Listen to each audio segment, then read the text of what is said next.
Cunard's brand new Queen Anne cruise ship is making major headlines, not only because it costs $1 billion to build, but because its most loyal passengers have labeled it a huge mistake. But what exactly is wrong with this new vessel, and why has it come under such huge criticism? Let's take a deeper look into the most controversial cruise ship Cunard has ever built. Deviations from Cunard traditions. Queen Anne might look like a stunning modern marvel from the outside, with those sleek lines, sharp angles, and cutting-edge tech, but once you step on board, you'll quickly realize this isn't your grandfather's Cunard. For more than 80 years, Cunard wasn't just a cruise line, it was a floating institution of British maritime tradition. A trip on a Cunard ship used to feel like going back in time. You expected grandeur, opulence, and a dignified kind of experience that didn't chase trends. But with Queen Anne, Cunard did something longtime fans didn't see coming. It broke its own mold. One of the first things that set loyalists on edge was the cabins, or more specifically, the so-called infinite veranda cabins. These aren't just a tweak to the classic balcony setup, they're a complete overhaul, and not one that went down easy. The design isn't even original to Cunard, it's borrowed straight from celebrity cruises. That's right, Cunard took a page from another cruise line's playbook, and some loyalists saw that as a red flag. The infinite veranda removes the physical separation between the inside of your room and the outside world. Instead of walking onto a private walled-off balcony to sip tea or watch the waves roll by, you now hit a button and a window drops down, transforming your whole room into a semi-open space. Now sure, that sounds futuristic, and some guests love it, but for those who were charmed by Cunard's old-school sophistication, it feels like a step backward. The cozy, intimate charm of a dedicated balcony is gone. Instead of wrapping yourself in a blanket and feeling the breeze on your face, you're half inside, half outside with no clear boundary. But what about all the gadgetry that comes with it? More high-tech? Yes. More Cunard? Not really. This isn't just about balconies. The entire design philosophy of Queen Anne feels like a reset. Cunard's traditional ships, like the Queen Mary II, were filled with heavy woods, plush carpets, maritime artwork, and stately charm. You could walk on the corridors and feel the weight of history, like you were part of something much bigger than a vacation. On Queen Anne, however, that ambience has been replaced by something far more sterile. The decor is cleaner, lighter, and more modern. It's elegant, sure, but not the kind of elegance Cunard built its legacy on. Take the grand lobby, for instance. This used to be the soul of a Cunard ship. Now it feels more like a luxury mall atrium. The design is slick, but it's got no soul, and that's not even up for debate. Even the Queen's Room, which was once the crown jewel for ballroom dancing and formal evenings, has been remodeled into something that feels less regal and more multi-purpose. Putting it plainly, Cunard used to lead and define what luxury cruising looked like, but Queen Anne seems to be following, not innovating. And while it might win over a new generation of travelers who want Wi-Fi everywhere and minimalist design, it risks alienating the very people who kept the brand afloat for nearly 2 centuries. And that's a gamble not everyone's cheering for. Loyal cruiser discomfort. Now, if you ask long-term Cunard passengers what they think about Queen Anne, don't expect a sugar-coated answer. For many, the ship felt like an absolute betrayal. And no, that's not some overdramatic cruise forum meltdown. These are guests who've sailed with Cunard for decades. Some of them remember the golden days of transatlantic crossings aboard the Queen Elizabeth II. Others racked up hundreds of nights aboard Queen Mary II, Queen Elizabeth, and Queen Victoria. So when they step aboard the Queen Anne, a ship that's supposed to carry the legacy forward, and instead find this floating design experiment, they're understandably rattled.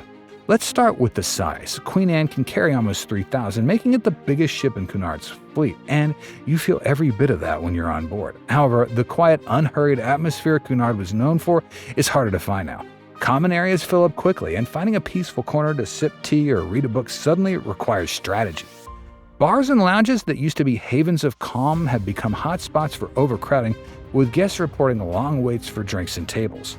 Some say it's starting to feel more like a mainstream megaship than a classic Cunard liner, a comparison that would have been blasphemous not too long ago. Then there's the layout, which many repeat cruisers have described as confusing and frankly disjointed. Queen Anne shares its structural blueprint with Holland America's pinnacle class of vessels, and that DNA is hard to ignore. Loyal Cunarders were used to ships that felt purpose-built for refined luxury, but on Queen Anne, some say navigation feels clunky, with oddly placed staircases, long detours to get from one end of the ship to the other, and public spaces that don't quite flow. For guests who are used to the intuitive elegance of earlier ships, it's a frustrating change. The service is also a mixed bag. High-end travelers staying in Princess or Queen's Grill suites still seem pretty happy. After all, there's great food and attentive staff and private lounges that uphold the old Cunard standard, but outside those bubble wrap sections, the experience is far less consistent. There have been reports of overwhelmed crew members, undertrained waitstaff, and, as mentioned earlier, slow service in the main dining rooms and lounges. Yes, it's a new ship, and yes, some growing pains are expected, but this is Cunard. Guests don't come on board expecting teething problems. They want polish from day one, and they're noticing when it's not there. What really hits hardest, though, is the emotional disconnect. A big part of cruising with Cunard was the sense of stepping into history. Walking through corridors filled with maritime memorabilia, sitting under old portraits of former captains, and attending black-tie galas in grand ballrooms that felt like something out of the Titanic, in the good way, of course. It's true Queen Anne doesn't fully abandon this, but certainly waters it down. Heritage displays are limited, and the traditional touches feel more like nods than centerpieces.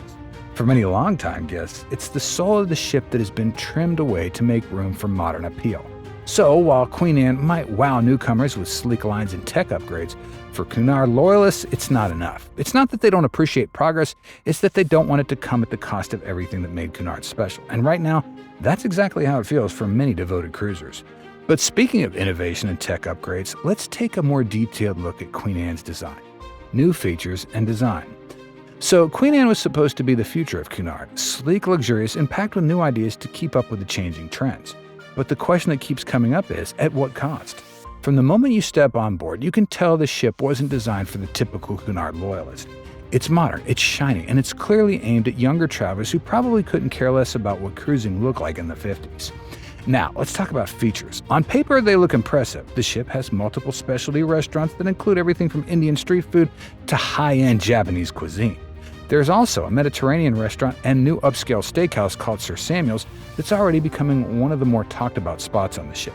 Then there's the Wellness Center, which includes a Himalayan salt sauna, a snow room, and a quiet area with aromatherapy. Then, over the pool sits a massive retractable glass dome that looks like something out of a luxury resort brochure. But here's where it gets divisive. Many of the traditional Cunard guests are not impressed. Some are frustrated. They say the new layout sacrifices the character of the ship for open spaces that feel cold and impersonal. One of the most common complaints is the grand lobby. On previous ships, it was the heart of the vessel, as it was rich in detail and atmosphere. But on Queen Anne, people are calling it underwhelming, even sterile. Instead of being surrounded by plush carpeting, ornate ceilings, and historical artwork, you're now greeted with this minimalist hotel design that some say feels more like a shopping mall. As mentioned, another space getting serious backlash is the Queen's Room. Historically, this is where afternoon tea felt like a royal event. On Queen Anne, it's been redesigned with bold colors, modern lighting, and a layout that has left many feeling like the elegance got swapped out for something trendy. To be fair, some guests don't mind the upgrade, saying it's fresh and modern, but others are shaking their heads, saying it feels like Cunard is chasing Instagram trends instead of preserving its heritage. The staterooms are also part of the shakeup. The new infant veranda cabins, borrowed from celebrity cruises, remove the traditional balcony experience. They argue there's no fresh air unless you press a button, no standing outside watching the waves, and absolutely no balcony feeling. And when you've spent thousands expecting that, it can feel like a real letdown. So, while Queen Anne might win points for innovation, it comes at a price. Some of Cunard's most loyal cruisers are wondering if the brand they loved is slowly slipping into something they barely recognize. The new features are bold, no doubt, but whether they truly belong on a Cunard ship is still up for debate. Public reactions. If you've never sailed Cunard before, you might not see what the big deal is. Queen Anne looks beautiful, right? It's modern, packed with amenities, but step into any cruise forum, Facebook group, or Reddit thread filled with longtime Cunard fans, and you'll find a completely different story being told. The controversy surrounding Queen Anne isn't just about change, it's what kind of change it is, and more importantly, who that change is for. Many loyal Cunard cruisers feel like they're being pushed aside in favor of a newer, trendier crowd. People who don't necessarily value the same things that made Cunard special to begin with. Some passengers have gone as far as saying Queen Anne doesn't feel like Cunard at all. The decor is more minimalist, the art's disconnected, and the entertainment seems to lean more toward general cruise standards than the refined offerings Cunard used to be known for. You'll still find classical music and ballroom dancing, but it's often mixed with newer, flashier productions that some say feel out of place. Others say the ship is trying to please everyone and end up pleasing no one.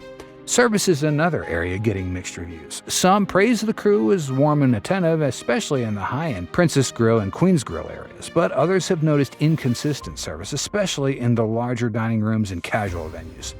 Some blame it on the ship still being new and the staff adjusting. Others argue it's a sign of Cunard trying to do too much too fast without the polished training they were once known for. Then there's the layout issue. Lots of feedback from passengers suggests the ship doesn't flow very well. Some places feel oddly disconnected, while others are just harder to get to than they should be. The result is navigating a ship that becomes frustrating, especially for older folks used to Cunard's more intuitive layouts on earlier ships like Queen Elizabeth or Victoria. Yes, it's not all bad. A new generation of cruisers seems to love Queen Anne, and for many first-timers, the ship feels fresh, open, and exciting. The wide range of dining, spa options, and a pool deck with a retractable dome, all that feels like a cruise ship finally catching up with the times.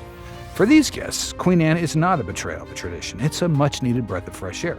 So where does that leave Cunard? To be honest, they're in a pretty tricky spot. Queen Anne's supposed to be the face of a new era for the brand, but so far, that new era feels more like a divide, one that Cunard will need to address if they don't want to alienate the very people who helped build their legacy in the first place. The real challenge now is figuring out how to bridge that gap, because if Queen Anne is the blueprint for Cunard's future, the company will need to find a way to modernize without erasing the very soul that made it different in the first place. And if they don't, well, Queen Anne might become known as the ship that changed everything, but not in the way they hoped. Now, head to the comments and let us know if Cunard made a mistake with Queen Anne. We're committed to releasing 2 videos a week. Like, share, subscribe, and hit that bell icon for more visionary builds.